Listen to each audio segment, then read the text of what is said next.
1992. Brooklyn, New York. A man is driving through the streets at night with a gun. He has one eye. He has full-blown AIDS. His stomach has been surgically removed. His body is collapsing from the inside. And he is hunting. Moving through Brooklyn looking for men on a list.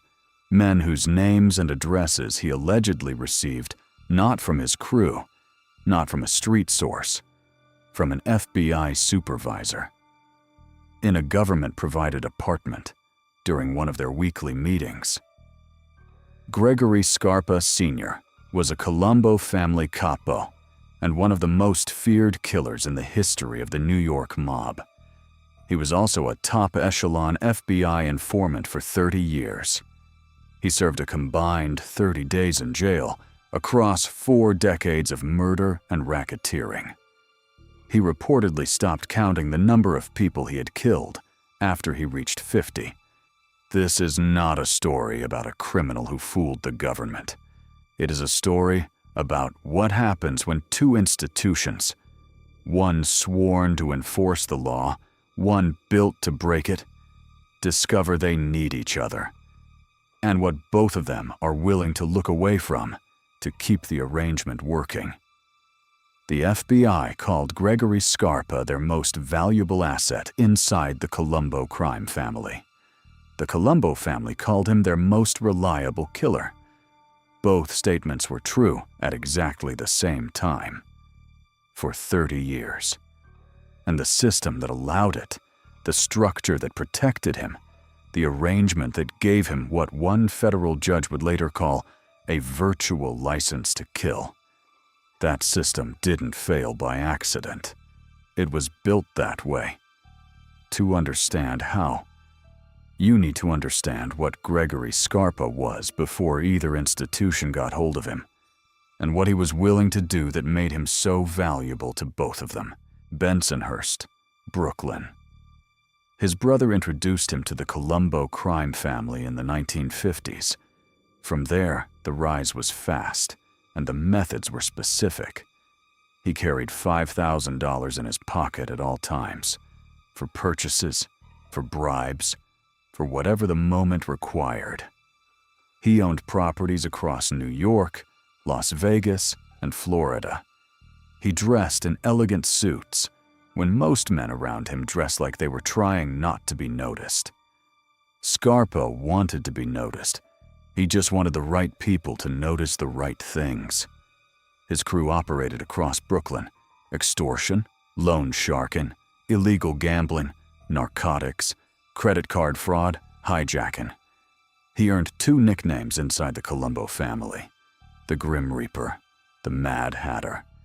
He reportedly stopped counting the number of people he had killed after the number reached 50. After certain kills, he would leave the number 666 on his victims' pagers. He was Carmine Persico's chief enforcer for the better part of 3 decades. Then, in March of 1962, everything that defined the rest of his life began. He was arrested for armed robbery. The FBI offered him a way out. He took it. The exchange was simple. Scarpa would provide the Bureau with information on the Colombo family. In return, the FBI would protect him. 30 years of that arrangement. 30 days in jail. $158,000 paid to him by the federal government. His informant code name inside the Bureau, 34. The FBI believed they were using Scarpa. Scarpa believed he was using the FBI. For a long time, both of them were right. The first proof of where that logic ended came 2 years into the arrangement. In Mississippi, summer of 1964. 3 civil rights workers, James Choney, Andrew Goodman, Michael Schwerner, were murdered by the Ku Klux Klan in Neshoba County, Mississippi. Their bodies were buried in an earthen dam. The FBI knew they had been killed. They could not find the bodies. They could not get a single person in Neshoba County to talk. So they called Brooklyn. Gregory Scarpa was flown to Mississippi with his girlfriend, Linda Shiro. According to Shiro's account, an FBI agent entered their hotel room and handed Scarpa a government-issued gun. Scarpa identified a local Klansman, a television salesman named Lawrence Bird, suspected of knowing where the bodies were buried. He got close to Bird under the pretense of needing help. Then he put the gun in Bird's mouth. Bird gave up the location. The bodies were found. The FBI has never officially confirmed this version of events. What is confirmed is that the bodies were recovered and the case moved forward. The FBI had their result. Scarpa went back to Brooklyn, and the Bureau absorbed what had just happened without ever fully naming it. They had taken a mob hitman, a man they knew was killing people in New York, handed him a government-issued weapon, and used his methods to accomplish something their own agents could not legally do. They told themselves it was a one-time necessity. What it actually was a demonstration. Once an institution establishes that the value of what a man provides outweighs the cost of what he does, that calculation doesn't stay contained to one hotel room. It becomes the operating logic of the entire arrangement. Scarpa went back to killing. And 16 years later, a new handler arrived who would take that logic further than anyone had been willing to go before. 1980, FBI Supervisory Special Agent Lindley Devecio becomes Gregory Scarpa's handler. They met weekly, alone, in apartments and hotel rooms provided by the FBI. No other agents present, no witnesses. Scarpa called Devecio his girlfriend in coded mob conversations. Not as an insult, as an accurate description of what the relationship had become. Here is how the exchange worked. Scarpa brought Devecio bribes, cash, stolen jewelry, liquor.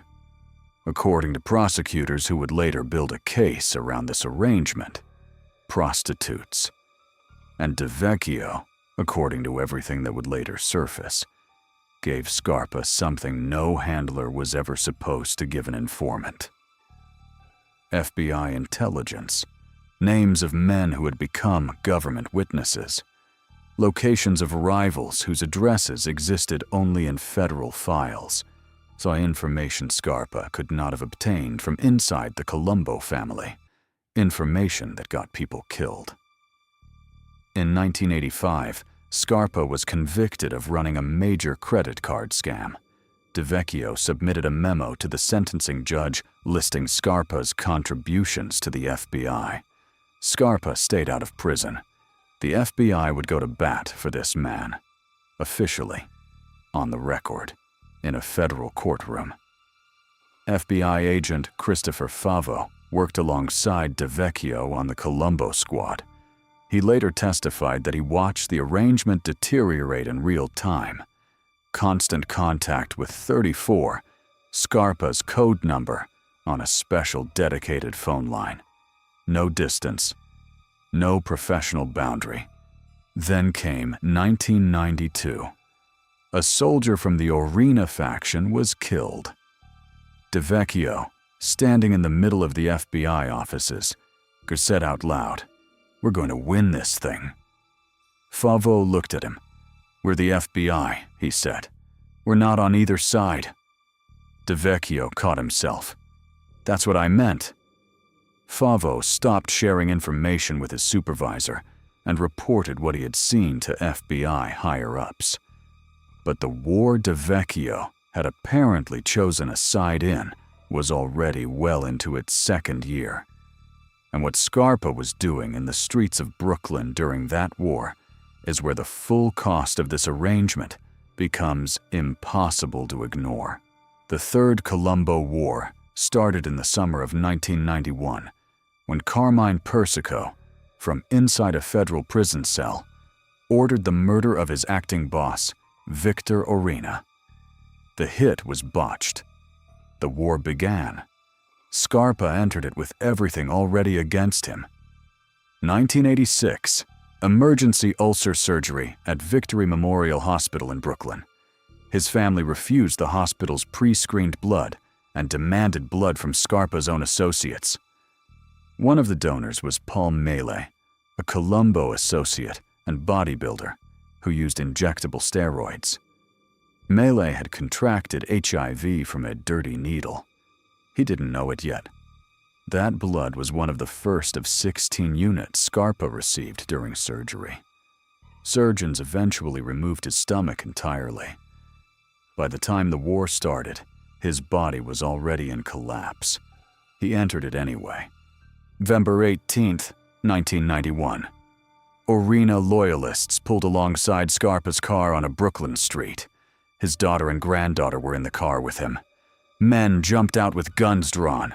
Scarpa hit the accelerator, crashed through whatever was in his path until the gunmen were behind him. 5 days later, an Orina loyalist was shot dead outside a donut shop in Brooklyn. Then another. Then Vincent Fusaro, shot in the neck while hanging Christmas lights on the outside of his home. And allegedly throughout all of it, Devecio on the other end of the phone. Names, locations, addresses from federal files. Then December 29th, 1992. Scarpa under house arrest, electronic monitoring bracelet, body destroyed by disease, receives word that 2 Lucchese members had threatened his son Joey over a drug dispute. He climbed out of bed, drove with his son to the man's house, shot him. The other man fired back. The bullet hit Scarpa in the eye. He drove himself home, poured scotch into the wound, called authorities, and told them everything was fine. That was the last act of a man the system had protected for 30 years. By the time the war ended, 12 dead, 68 indicted, 58 convicted. Scarpa was in custody, blind in one eye, dying. And the men who had survived were starting to talk. May 1993.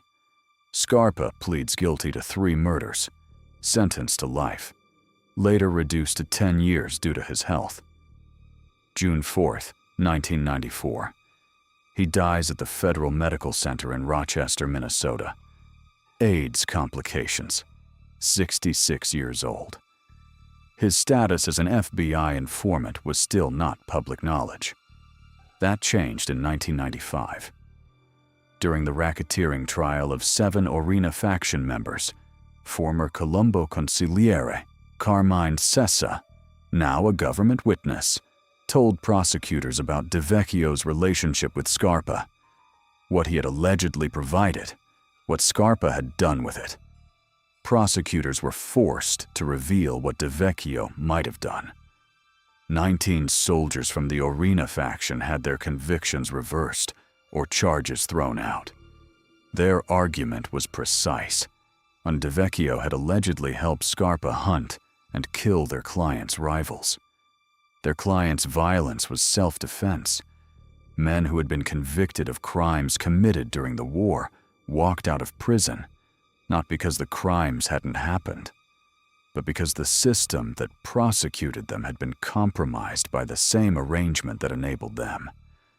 The Department of Justice conducted an internal investigation, insufficient grounds to prosecute.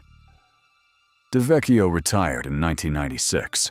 For 10 years, it appeared the institution had successfully absorbed what had happened. Then in March of 2006, Brooklyn District Attorney Charles Hines announced an indictment. 4 counts of second-degree murder. The charge that between 1987 and 1992, Lindley Devecio had provided Scarpa with FBI intelligence that Scarpa used to identify and kill at least 4 people.